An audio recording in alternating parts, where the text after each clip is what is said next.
वायुसेनार बढ़िबो बल।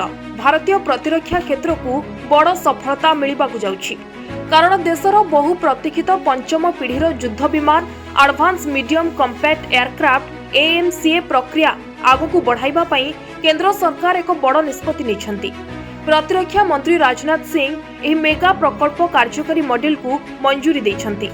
बेसरकारी संस्था सहभागितारे निर्माण हेबो प्रोटोटाइप एरोनिक्स डेवलपमेंट एजेंसी ADA। एही प्रकल्प को शिल्प सहभागिता माध्यम कार्यकारी कराजिबो। एही नूतन मॉडल रे देशर उभय सरकारी और बेसरकारी क्षेत्र को समान सुजोग मिलिबो।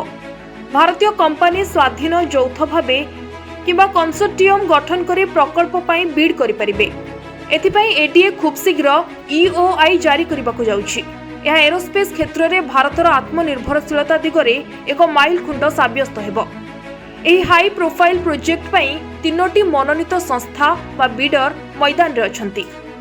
AMCA प्रकल्प को त्वरान्वित करबा पई आंध्र प्रदेश रो पुट्टवर्ती रे प्राय 2000 कोटी टंका व्यय रे एक कोर इंटीग्रेशन एवं फ्लाइट परीक्षण केंद्र निर्माण करा जाउछि। 15 मई 2026 रे प्रतिरक्षा मंत्री राजनाथ सिंह एवं आंध्र प्रदेश मुख्यमंत्री N चंद्रबाबू नायडू एही अत्याधुनिक सुविधा पई शिलान्यास करथिले। AMC रो प्रोटोटाइप विकास पर्याय पई प्रतिरक्षा मंत्रालय प्राय 15,000 कोटी टंकार बजेट अनुमोदन करिछि। भित्ति प्रस्तर स्थापन समारोह समय रे प्रतिरक्षा मंत्री राजनाथ सिंह कहिथिले जे पुट्टवर्ती विश्वर सही किछि बछा बछा स्थान मध्यरु गोटिए हेबो जेउथिरे पंचम पीढ़ीर लढुआ विमान विकसित हुए। से AMCA को एक घातक लढुआ विमान भाव वर्णना करथिले जहा आखि पिछुळा के शत्रु विपद को दूर करि परिबो।